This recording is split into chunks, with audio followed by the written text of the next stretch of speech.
Praise the Lord. இன்று தேவனுடைய வார்த்தை யோபு 5ஆம் அதிகாரம் 17-18 வசனங்கள். இதோ தேவன் தண்டிக்கிற மனுஷன் பாக்கியவான். ஆகையால் சர்வ வல்லவருடைய சிச்சையை அற்பமாக எண்ணாதிரும். அவர் காயப்படுத்தி காயங்கட்டுகிறார், அவர் அடிக்கிறார், அவருடைய கை ஆற்றுகிறது.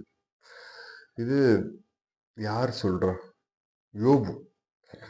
யோபு ஆஹ், யோபு சொல்ற வார்த்தை, இதோ தேவன் தண்டிக்கிற மனுஷன் பாக்கியவான். ஆமா, யோபுவோட கஷ்டங்கள் உங்களுக்கு தெரியும். யோபு வந்து பிசாசு உலகமெங்கிலும் சுற்றி தெரிந்தல்ல. பார்க்கும்போது யோபு ஓ, ஆண்டவர்கிட்ட போய் முறையிடுறான். யோபு உங்களை வெறுதாவா சோதிக்கிறான், அவனுக்கு இவ்வளவு ஆசீர்வாதத்தை கொடுத்துருக்கீங்க, அதனாலதான் உங்களை சோதிக்கிறான் அப்படின்னும் போது ஏசப்பா யோபுவை நம்புறாரு. யோபு யோபு என் தாசன் அப்படின்றாரு. யோபு நீ சோதிச்சுக்கோ அப்படின்னு சொல்லி யோபு பிசாசு கையில ஒப்படைக்கிறாரு. நீ அவனோட ஆஸ்தி எல்லாத்தையும் தொடு, ஆனா அவன் ஜீவனை மட்டும் விட்டுரு அப்படின்றாரு. அப்படி சொல்லும் போது இல்ல, யோபு ஆண்டவர் ஆகிய இயேசு கிறிஸ்து மேல அவ்வளவு விசுவாசமா, கர்த்தர் மேல அவ்வளவு விசுவாசமா கடைசி வரைக்கும் நிலைச்சிருந்து அந்த அடி வாங்கும் போதுதான் அதை சொல்றாரு. யோபுக்கு எவ்வளவு அடி தெரியுங்களா, எல்லாமே போயிருச்சு. சுற்றி இருந்த நண்பர்கள் உதவல, தன்னுடைய சொந்த மனைவி இல்ல, அவங்களே ஆண்டவரை தூஷித்து ஜீவனை விடுன்னு சொல்றாங்க. அந்த டைமும் இல்ல, அவர் விசுவாசமா பிடிச்சிருந்தாரு, ஆண்டவர் பிடிச்சிருந்தாரு. யோபு அவர் என்னை கொன்று போட்டாலும் அப்படின்ற ஒரு வார்த்தையை கூட சொல்லிட்டார். அவர் என்னை கொன்று போட்டாலும் அவர் மேலதான் பற்றுதலா இருக்கும் அப்படின்னு. செம்ம அடி வாங்குறாருங்க, சரியான அடி வாங்குறாரு. சொத்து ஆஸ்தி எல்லாத்தையும் இழக்கிறாரு.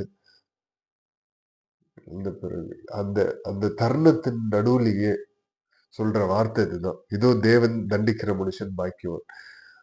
அவருக்கு அவரோட பார்வையில ஆஹ், ஆண்டவரோட சித்தத்தை யாருமே முழுமையா புரிஞ்சிக்க முடியாதுங்க. நீங்க ஒண்ணு நினைப்பீங்க, நடக்கிறது வேற ஒன்று இருக்கும். ஆனா அவரோட சித்தம் பெஸ்டா இருக்கும். உங்களுடைய சித்தம் இல்ல, அன்னைக்கு அப்போ சந்தோஷமா இருக்கும். அவரோட சித்தம் வந்து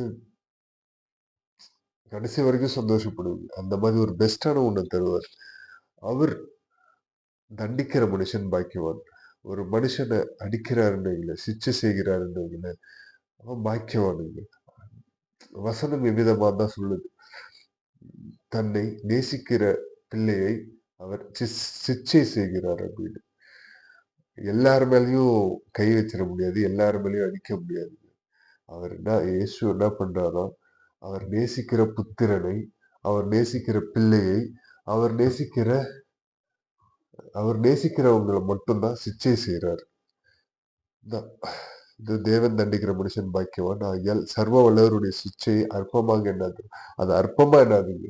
சிச்சை செய்யறாருன்னா யோசிச்சுக்கோங்க, நீங்க அவரால நேசிக்கப்படுற ஒரு மனுஷன். அந்த டைம்ல அவருடைய அன்பை உணருங்க, அவர் அன்பை உணருங்க. அதுதான் அடுத்த வசனம் இப்படி சொல்லுது, அவர் காயப்படுத்தி காயம் கட்டுகிறார். நீங்க உங்க சொந்த இச்சையினால எங்கேயோ போய் விழுந்துடுறீங்க. விழுந்தாலும் இல்ல, சில டைம் அது தப்புனே தெரியாம உணர்ந்த அந்த சொந்த இச்சையில போய் விழுந்துடுறீங்க. மாம்சமான காரியங்கள், மாம்ச சிந்தனையில போய் விழுந்துடுறீங்க இல்ல. விழும்போது ஆண்டவர் பார்த்துத்தாங்க இருக்காரு.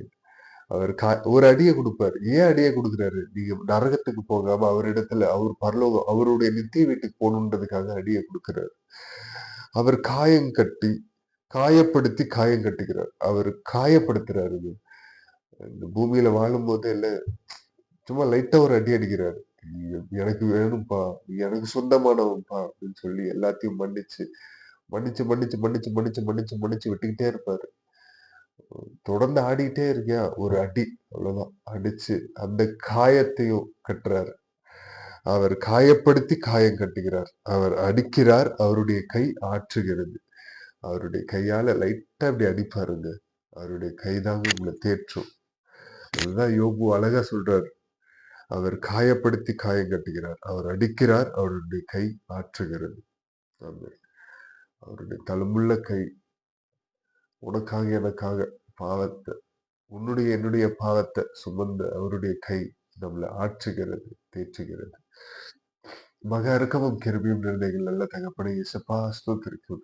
யோபு யோபு கடந்து போன பாதையில துளி கூட நாங்க கடந்து போலப்பா. இருந்தாலும் எங்களுக்குள்ளாக அந்த விசுவாசத்தை உங்க மேல உங்களுடைய வார்த்தையின் மேல பற்றுதலா இருக்கிற அந்த விசுவாசத்தை எங்களுக்குள்ளாக தாருங்க.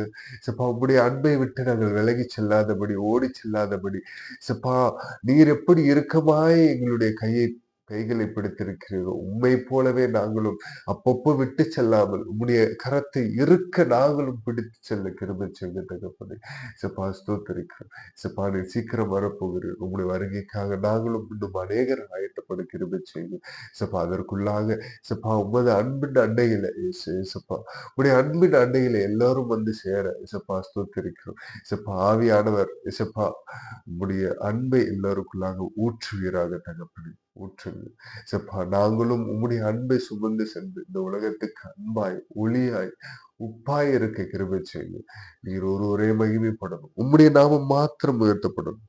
நீர் பெருகவும் நாங்க சிறுகவும் தாழ்த்தி அர்ப்பணித்து ஜெபிக்கிறோம். மீட்பரும் ரட்சகரும் ஆகிய இயேசு கிறிஸ்துவின் நாமத்தில் கேட்கிறோம். ஜீவனுள்ள நல்ல பிதாவே. ஆமென். Praise the Lord. Good morning. Have a blessed day. God bless you all.